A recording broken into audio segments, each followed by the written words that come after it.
Tononona aminao hatrany anie ny fiadana amin'ny tompo a. Professeur miaraka zanak'olona ihany tonga ao tokantranonao. Hitondra ny partie 5 amin'ny ilay lohahevitra hoe tsy mbola fotoana ny 7 ans de tribulation zao 2025 zao. Zay ny lohahevitrintsika.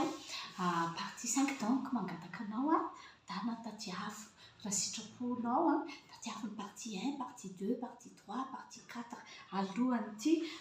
fitoriako teny ity. Eny, nilaza mihitsy ary nanambara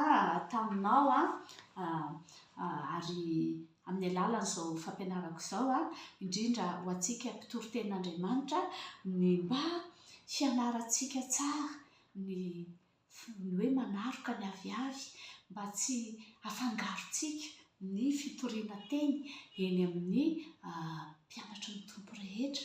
Irahantsika mpianatra andreo tompo zany irahantsika mpianatra andreo ondrin'Andriamanitra ireo ho antsika izay manana iraka. Tsy voatery pasteur fa ohatranahy zao iraka missionnaire ako. Tsy maka-place ny pasteur mihitsy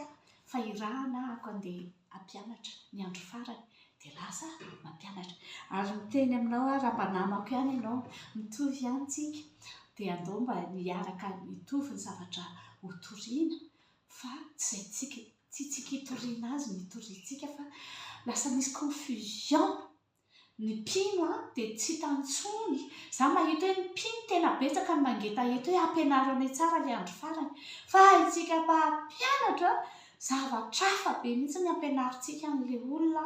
Zavatra diso miova ny tenintsika androany dia miova be da be, tsy mba hoe miova kely fa miova be indray rapiso dia miova tsy hitan'ilay mpianatra intsony hoe mba te hiomana izay. Hafa ihany manko ny zavatra marina ry zareo. Izany teny aminao hoe tsy mbola fotoanany isiny hiaingany 7 années de tribulation zao. Satria manino? Satria hita ho tsotra fotsiny izao manaraka ny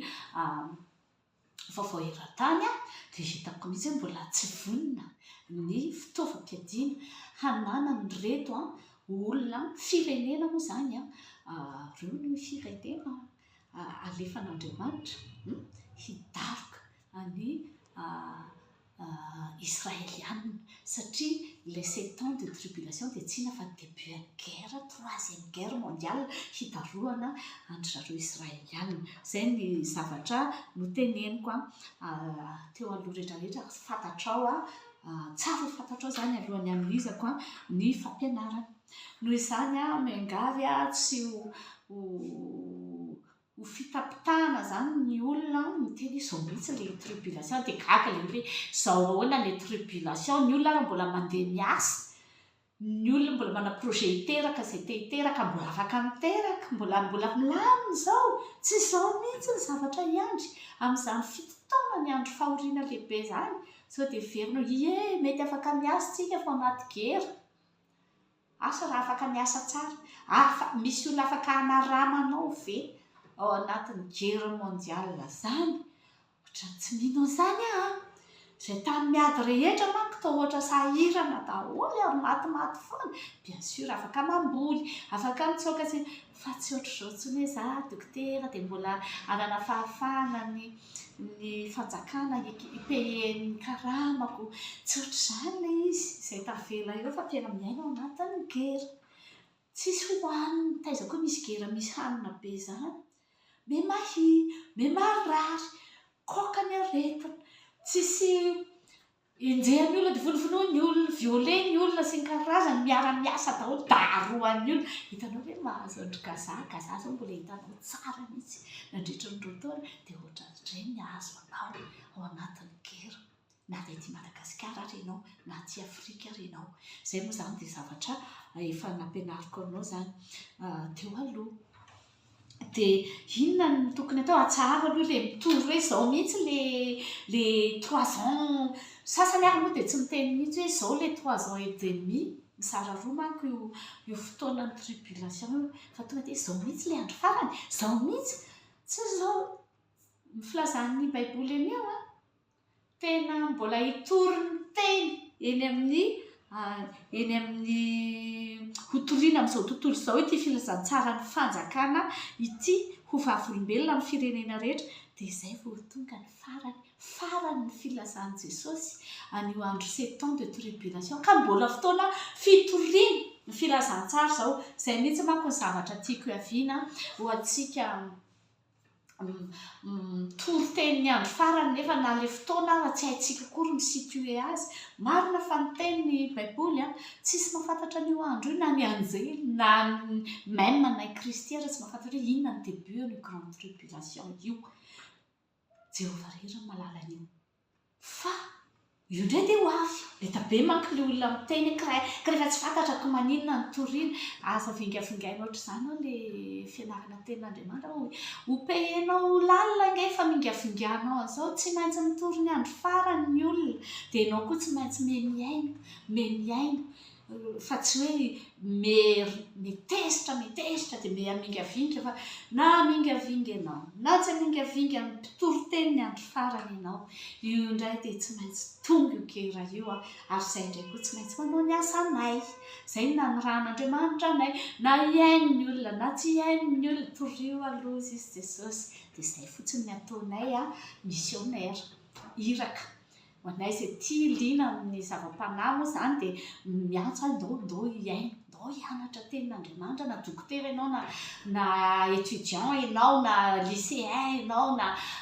reny ao an-trano ianao mba manam-potoana andao hianatra teny na dia pasteur ianao ndao hianatra. Inona raha ny ampianarana ny olona rehefa tsy hoe tapenako ny sofiko za tsy haino fa na ihany zay zavatra fantatra ihany notoriako aza atao an'izany fa ho tsaraina amin'izany eny ianao ka tsy hakatra ny lanitra amin'izany ianao raha mpampianatra toriteny nefa tsy mety mianatra ny famarinana ary ianao izay miaino dia meme fotsiny indray ny ataonao nareo koa izany dia misahirana amin'ity fampianarana tenin'Andriamanitra io. Izany moa le fitenin'ny tanora amin'izao fotoana, nareo koa izany dia misahirana ho tsaraina amin'izany ianao averina exactement mihitsy ny teninao voasoratra ny anjely any an-danitra any ity olona ity toriana ny famarinana izy tao Madagasikara ny pasteur ihany manotory aminy missionnaire ihany manotory aminy dia ozy izy nareo koa izany dia misahirana mampianatra ny andro farany tsy misangy aminao fa sady mekely ihany fa tena aza maivamaivanina kely ny famonjena fa so le mafotoana izao tsy misy zavatra parazara izany manko eo anatrehan'Andriamanitra ka rehefa tsaharo rehefa mbola tsy hay mitory andro farany dia ajanony aloha fa tsy hositranao le izy izany zavatra fa ny asian'ny tompo atao aminao ny zavatra tokony atao mandritra ny tsy hay na firy taona io na firy taona za sao dia anontany aminao isa sao tsika ny nafantatra hoe 7 octobre 2023 nidaroan'ny Hamas Israely dia nanomboka ny gera tena hoe tonga dia mamaly bota zay aiza ny olonay mbola misy otage any aminareo mandrakitiny andrany hiady zay mandrapatonga le gera entre an'ireo olona reo efa fantatra fa tsy mifakazy reo fa ny baiboly miteny ireo tsy maintsy daroka ny Israely daholo reo firenena Islamo manodidina anazy rehetra reo tsy maintsy misy ny baiboly dia izy ny nafantatra hoe iny 7 octobre iny zao atao hoe départ voalohany déclenchena azy 7 octobre 2023 tsisy nalalitsika dia ohatr'izay koa tsisy nalalitsika hoe rahoviana exactement ny début ny 3e guerre mondiale Jehovah rery ny malala azy. Par contre ny bruit de guerre mifandimby amin'ny guerre ny horohorontany ny famine ny accident ny inondation ny ohoana moa ity karazana tondradrano cataclysme maty aminjatony loza sur loza foana ny eny reo ny atao hoe fiomanana mbola tsy io mbola tsy izy io ozy izy ny baiboly fa mbola hiamafy izany hoe raha gera ray isaky ny 2 taona ny haintsika nanomboka 2023 dia ahitsitsika hoe ary to lasa gera roa sady tamin'ity 2025 ity dia hiakatra gera ifampidaridarika daholo ty firenena hiakatra gera 5 indray no haintsika ohatra amin'ny moitié ny 2025 gera mety haintsika miampy dia tena misy tena hoe iny fampidaroka mety hisy daroka boma tonga hatrany Europa sy ny karazany any satria tsy miafina aminao fa ny olona intéressé firenena intéressé hiady amin'ny Israely dia tafiditra ao firenena ngeza be avaratry ny israeliana dia tsisy izany fa firenena miady amin'ny eoropeana samy eoropeana io zareo antsoina hoe rosiana tafiditra amin'izany io izy vita amin'ny efa miady io dia hiteny aminao itomby ny zava-doza hoenitsika ho betsaka be ny zavatra accident hoentsika ka ny zavatra tokony atao dia tsy miteny fotsiny efa zao ilay andro farany efa zao ilay farany ajanonony alonga fa andaotsika hiteny inona ny tokony atao mandritra ny fahatongavany mandra-pahatongan'izany troisième guerre mondiale zany tsy misy tokony ataontsika kristiana fa tsy tena hoe manamafy miforge amin'ny marto ao andohantsika ao am-pontsika ao amin'ny saintsika amin'ny activité antsika rehetrarehetra ampidirina ao anatin'ny saina hoe miomana miara-panaly hoe fanalo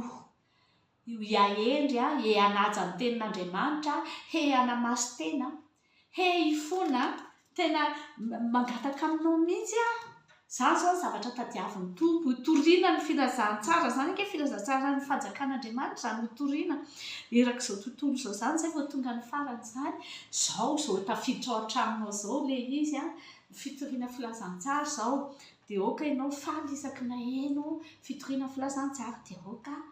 anahaka araka ny tenen'i Paoly apôstôly manahafa tahaka ny anahafako an'i Kristy dia oka ianao anahaka an'izany tsy mila mitovy amin'ny olona manko rehefa teny dia ianao zany mizy dia ianao zany tsara dia ianao zany ny professeur miala ny parafina tsy za miteny fotsiny zavatra asian'i Kristy atao sao dia hoentiko any amin'ny adalàna ianao dia lasa any amin'ny adalàna koa tsy zaka fa manahafa ao izy Paul zao ao amin'ny baiboly ny tenen'ny Paoly apôstôly dia atafo ary iny fa za izy teny inge eo amin'ny baiboly io tenin'Andriamanitra za manahaka an'i Kristy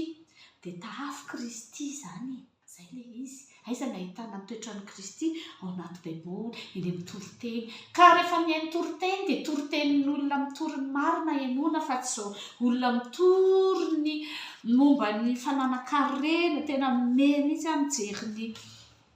ohatra zao hoe mijery les 10 pasteurs les plus riches dans le monde dia misy que les 10 pasteurs les plus riches en Afrique dia mijery elisa dia andrekako zany arenany reto zao ve ny nasiany Jesosy ataonareo ry pastera dia inona zany ny tianareo ambara amin'ny olona samy daholo manangona rena ohatra na io mandra-piavin'ny tompo ve mahazo manangona reny nareo fa tsy ohatra ny olona tapohany manan-karena ohatra ny reny dia rafina daholo ny arenany tany dia ino ny toriana eny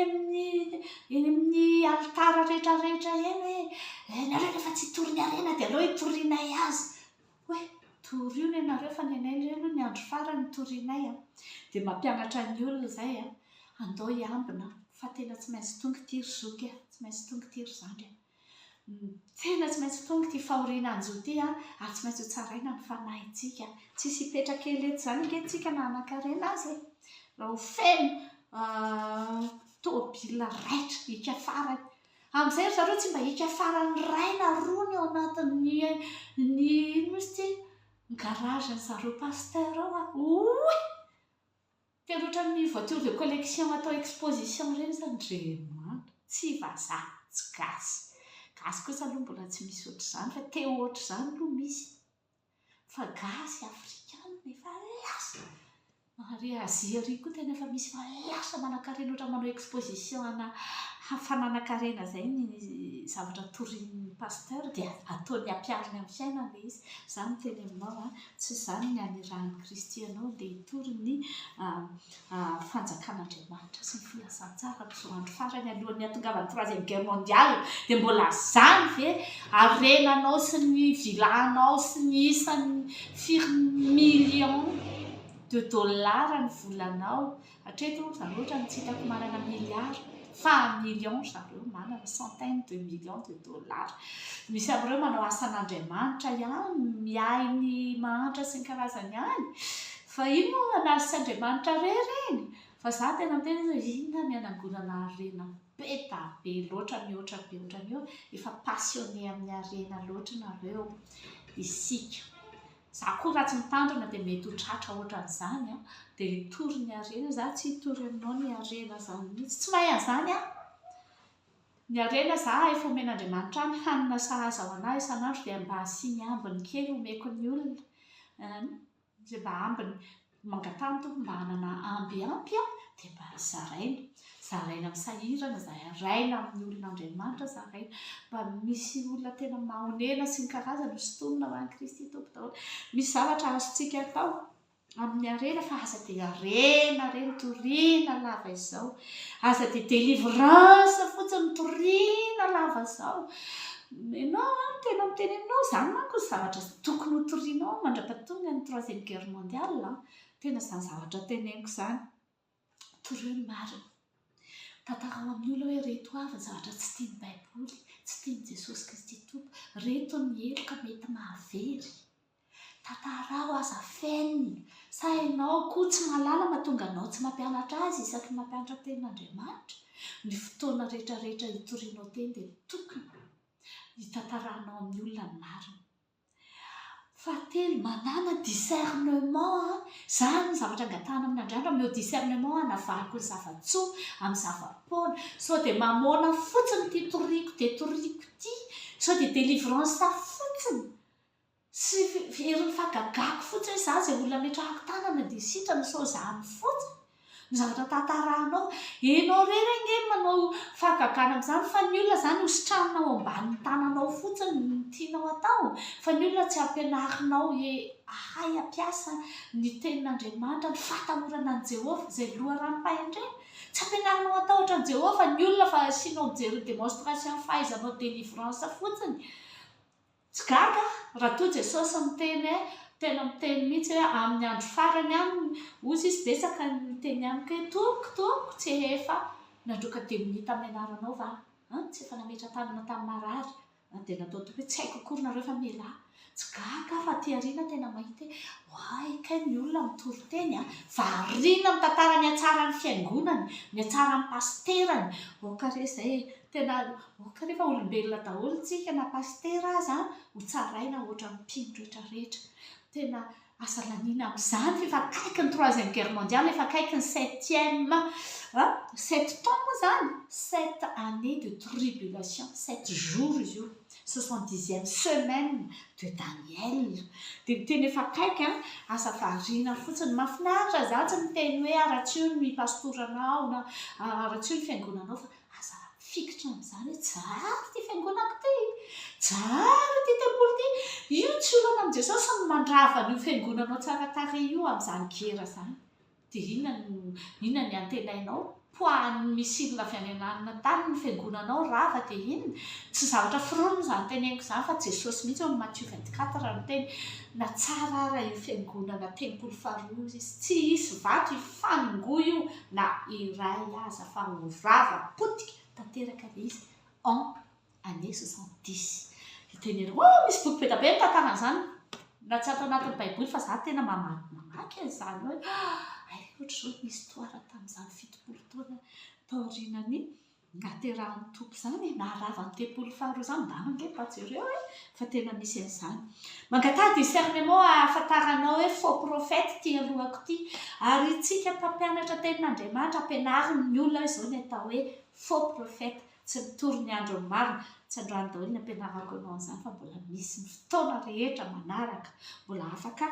ampianarako anao izany ampianariko manaraka izany efa fahafiry zay fahaenina ny olona hiambina ambelana ny fanahy ny atao hoe miambina dia tena miomana sao manota sao maty tampoka ianao alohan'ny hatongavan'io 7 ans de tribulation mety maty ianao mety maty za dia tena tsy mba mieritreritra ny hatratra n'izany andron'ny tribulation lehibe zany reolona io koa moa baiboly mampianatra fa ny virginity tsy tratran'izany fa za tsy mahafantatra hoe aiza fotoana afatesako fa ny dia izao mety maty alohan'izany mety hatratra any amin'izany io mety mivavaka be ny olona dia mety ahisaky ny tompo io fotoana io dia za tsy manantena ny hatratra n'izany zavatra izany mihitsy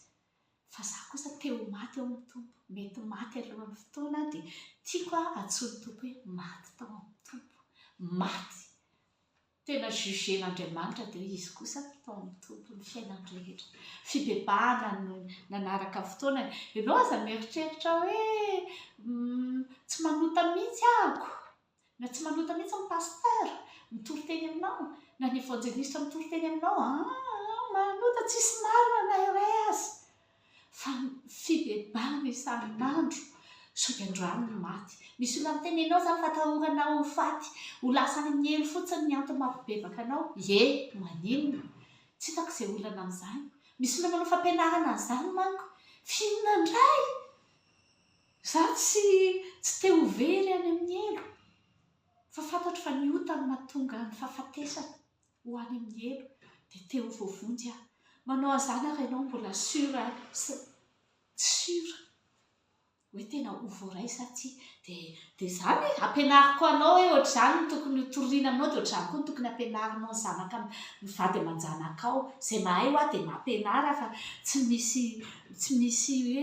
maintsy pastera ihany no mampianatra an'izany. Misy pastera variana mividy fiara hika farany fotsiny mamaky azy. Atao ahoana reny azahoana ny volan'ny olona rehetrarehetra mba ahafahanay mividy V8, V12, tsy haiko,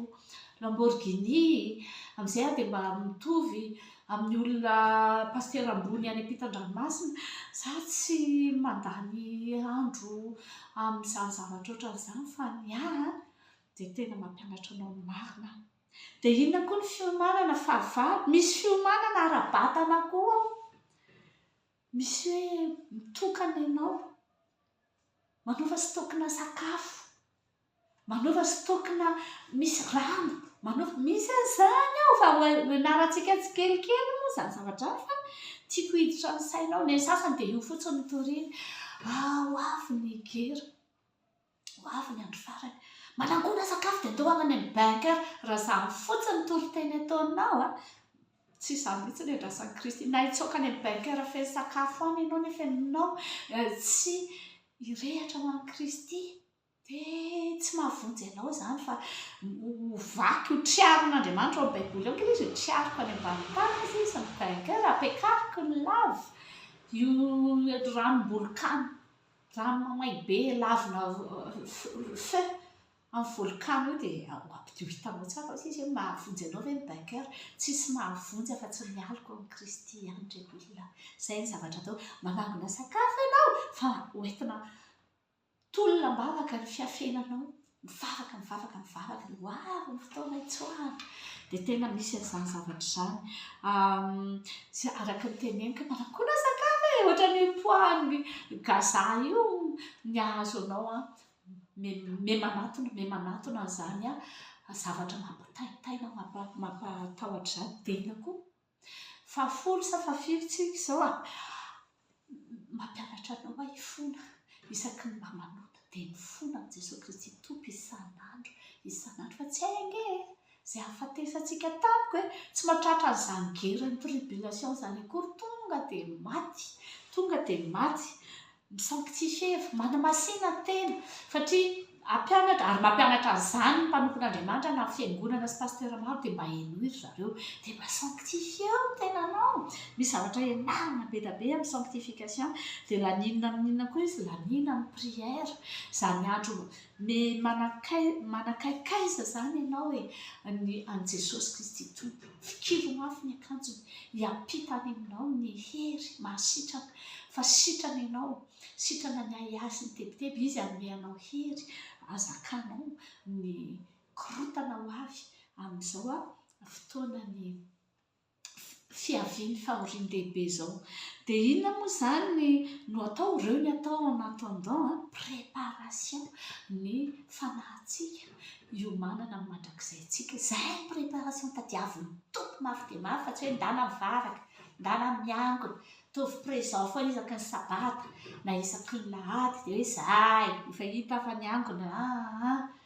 Tena miverena amin'ny Tompo amin'ny herinao rehetra, ny sainao rehetra, ny fanahinao rehetra, miverena amin'ny Tompo, amin'ny fitiavana, amin'ny fo izay herikely sisa aminao ao, atovy ho amponao an'i Jesosy Kristy Tompo. Izay no afatra teneniko aminao toroy fa mbola tsy tonga ny fahoriana lehibe ho antsika lina amin'ny fitoriana ny andro farany dia toroy fa fiomanana préparation ara-panahy tena lehibe anaraka ny torohevitry ny baiboly Matthieu 24 tsika mba ho voavonjy tahaka namonjeny Jesosy an'ireo disciple chrétienne tamin'ny année 70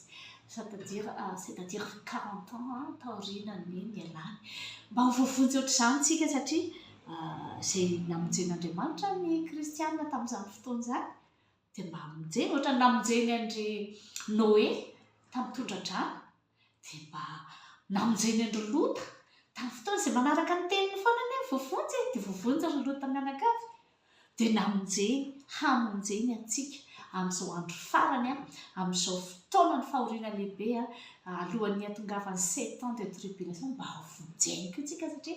tsika rehefa voavonjy dia mitohy ny tantarantsika mbola handeha koa tsika dia ho any an-danitra any aloha mandritra n'izany guerre mahatsiravina be izany pour revenir avec le Christ hiaina ny 1000 ans indray eto ambonin'ity tany itohy ity tantara ity fa izay miraté an'io 7 ans de tribulation io dia very mandrakizay ny fanahiny izay re matery ny tompo mampianatra olona maro irahana hanao mission hitory ny andro farany dia ho tahina ny ianao sy ny ankohonanao misaotra tompoko.